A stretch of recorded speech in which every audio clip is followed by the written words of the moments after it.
What's good, y'all? This is Jacob. I'm back and I'm better. Treat this video like I'm FaceTiming you, alright? I know you. Actually, I don't. But let's pretend like we know each other because we do share something in common. This feeling that time is flying by way too fast. And I mean way too fast. Like, what is going on? It's only every now and then we get this reminder because of how life is. It's very fast moving, and we get caught in the matrix, this social life and our 9-to-5 responsibilities, how much we're losing control over our own lives, how fast we're falling into the hole of the matrix to fall asleep into unconsciousness once again. It's so rare that we remind ourselves of this until these periods of deep self-reflection, right? Like maybe it's nighttime and you're by yourself, you have a lot of time to reflect upon your past, and especially the new year, right? New Year's resolutions and all that, New Year's Eve, New Year's Day. It does encourage that type of self-reflection where you're like, damn, I really did nothing this year. Now, this year felt like a blur. Like, what even happened this year? Where did the time go? Like, think about your current age, okay? You might be 21, 22, 23. Imagine how scary it would be if you could age 10 more years in just what feels like a couple of months. In just a couple of months, boom, you're 10 years older than what you currently are right now. Because for me, I am 21 years old, and it's a genuine problem.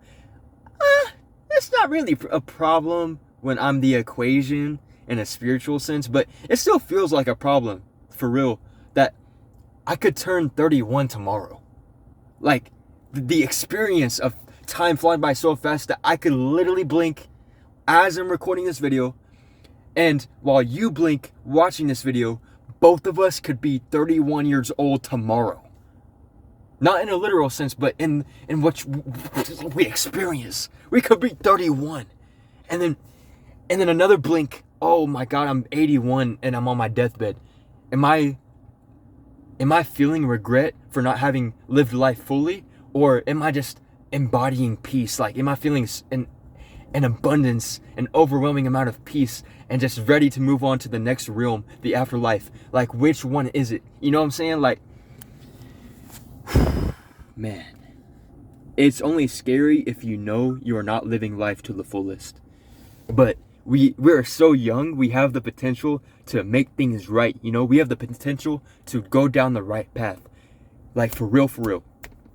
It don't matter which way momentum is swinging right now. You can always turn that negative into a positive with how young you are, bro. Like, even millionaires wish they could turn the clock back 10 years. But with how fast it feels like time is flying, because ever since I dropped out of college in 2023, the memorable and novel experiences that school brought me are rarely a thing now.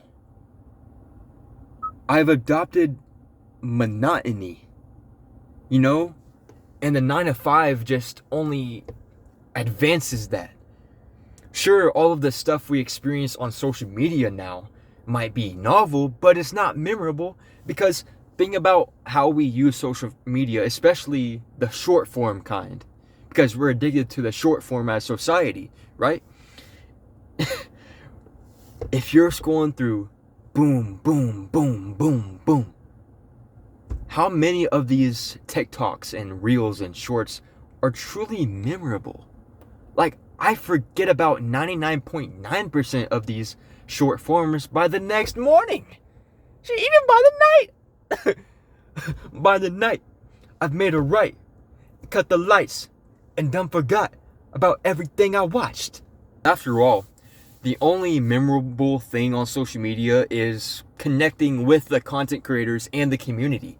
Like, the viewers and the voice himself, connecting, like truly connecting with these people on a daily or weekly basis is like infinitely, like 100 times 100 times better than the bullshit we're doing right now in the postmodern era, like post 2020, this short form dominance.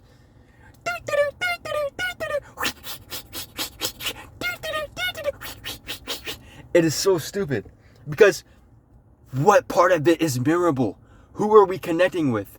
What ideas are we even truly implementing into our minds that change our lives? We're experiencing information overload, which low-key makes none of this shit memorable because we have to push all the information out from overload. It's ridiculous. I tell you. Like,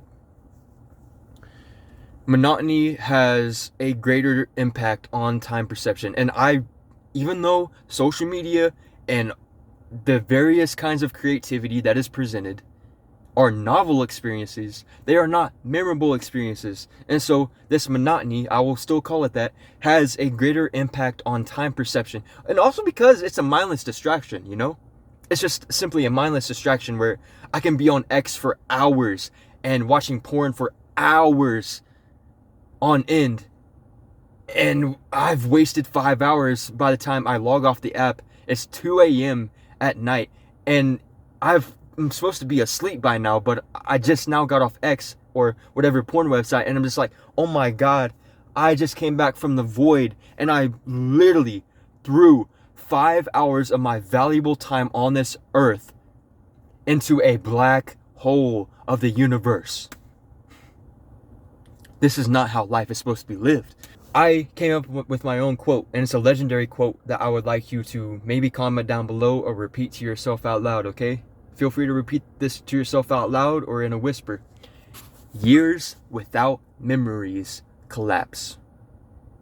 From your future self's perspective, they barely existed.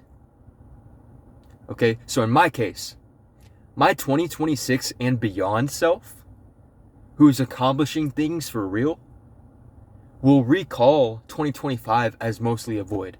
Okay, this is where I'm being open and vulnerable and transparent about my year. This wasn't my year. It was a year of lessons and failures. But, hey man, we can turn those L's into lessons. And so that's what 2025 has been for me. Very monotonous.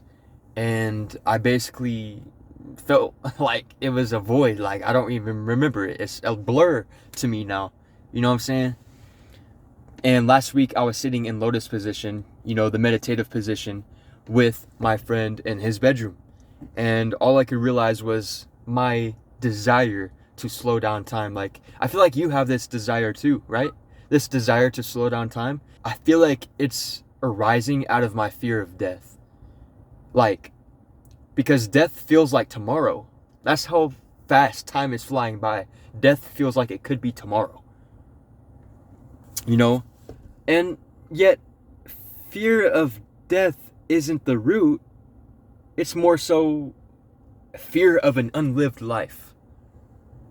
Now that gets deep. What if it isn't the fear of death, but the fear of an unlived life? So that is what the root of this desire to slow down time would be. And yet we actually do have control over this. Let's say, for example, you're like me in 2025. Here's the cycle, or basically the chain of events is what I meant. Your wasted time is your nervous system feeling time compress. And this compression signals loss of control. That's what it signals, is the loss of control. And guess what? Loss of control triggers this mortality awareness. And the mind responds by wanting to slow down time to regain agency. Okay? Regaining authority over our own lives, becoming the CEO and the creator of our realities. Once again, that is what regaining agency means. It's regaining authority. Authority is how I meant to pronounce it. Death is not the greatest loss in life. And I know Tupac said this. So shout out to Tupac Shakur. Death is not the greatest loss in life. The greatest loss is what dies inside while still alive. So never surrender. And yet once again, I'll preach this for the rest of my career. Self-love is a fight. The fight to keep your vision a reality, or to make it a reality, is an everyday fight. So never surrender.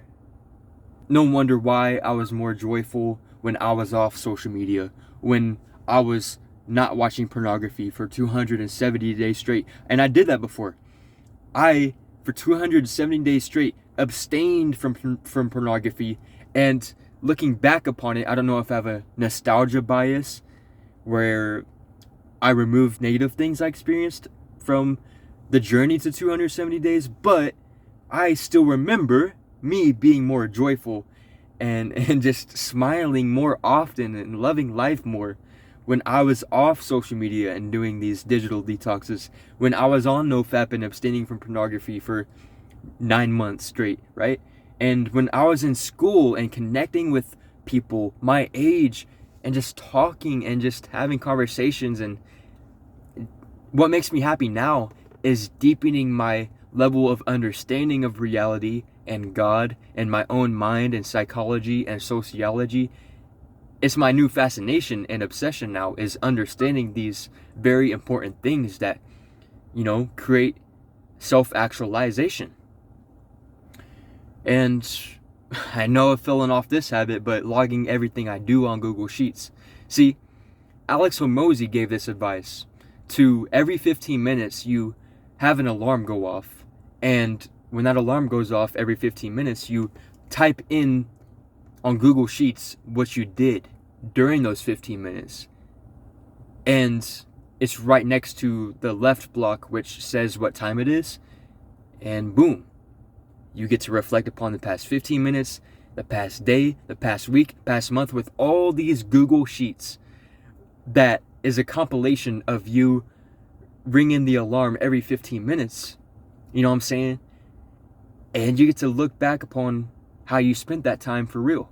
Instead of having it feel like a blur, instead of having it confuse you and drive you insane like it drove me insane not knowing what happened with all this time. I feel like that's what we should pursue next. It's Alex Hormozy's advice, because it's really practical and it brings you mindfulness. It forces mindfulness upon you in a very gentle way, forcing in a very gentle way mindfulness onto you, and it becomes a gift that keeps on giving, So that's why I know I'm gonna do this in the new year. Like, it's actually not even a what if anymore. I gotta do it, so I am gonna do it, bro. This Google Sheet type stuff. Let me know if you want some clarity on that call to action. Alex Hormozy put me onto it, like I said. I was more joyful doing these things, being off social media, off pornography, in school, connecting with friends, in real life, and playing basketball with my homies, and playing video games with my homies. Super Smash Brothers, winning championships, if you know what I mean. Hey, I was winning championships back in the day. But reintegrating into real life these solutions to combat that blurred time sensation that drives us insane, bro, we can love life again. We truly can. We truly can, and we will start to love life again. And that begins right here, right now, with awareness and mindfulness of how we spend our time, baby. It's all up in here, baby. Yeah, amen. I'm just saying, I'm just the messenger. Don't shoot the messenger. I am running out of storage, so I'm gonna make a quick cut real quick. So yeah, bro, as I was saying, I know most people won't implement these solutions, but this is just for who's really serious about implementing it. And I've became really serious since recognizing my desire. And when I recognized my own mortality, it's been a compounding effect where I've desired to slow down time even more. Like, I do not like losing sanity or losing control, cause I've been down that road, dog. And I have friends who went into insane asylums because of this. So no, I'm gonna take actions now to prevent that and to actually place my momentum in the positive direction. And so these are the solutions, right? Like creating more novel experiences to break this monotony and produce strong emotional reactions, let's say excitement, for example, that enhance this memory formation and identity clarity. Identity clarity. Like reminding myself who I truly am versus letting mindless distractions make me forget who I am. You know what I'm saying? In my true power. Like, come on, man. Don't let mindless distractions like short form social media distract you from your true power and your vision for how you want your life to truly be. Like, hey, man, you have these desires for a reason. God implemented these desires into you to make them come true. That's a bar. So I do plan on next year doing the Google Sheets thing, but also maybe going to a bar. I just made a bar and now I'm talking about going to the bar, maybe a club, you know, and cold approaching girls, like tons of girls, maybe at the mall or at restaurants or wherever I can cold approach girls. Like maybe it's at a park in nature, the meditating. I'm gonna sit down next to them and meditate with them. I'm on that type of timing right now. But yeah, or boxing. I could wake up and start boxing, you know, and building that habit, a very masculine habit of boxing, like punching, you know what I'm saying, as a sport. Or just seeing my friends more often. Like there's so many options. You can pass that bitch like Stockton. You know what I'm saying? Sports Center top 10. Creating top 10 memories at the end of 2026. At the end of the year that you're currently watching this in. You can make it a very memorable year. It's all within your control. All you have to do is reclaim agency with authority. Reclaim your agency with authority. Declare it. You gotta declare it. This is my year and I'm gonna make it memorable. I got what it takes to make it memorable. Because I am memorable. I'm a legend. That's what I do. That's what I do. Anyways, bro. I love y'all. This video is ending for a reason. It's to make true a vision we believe in.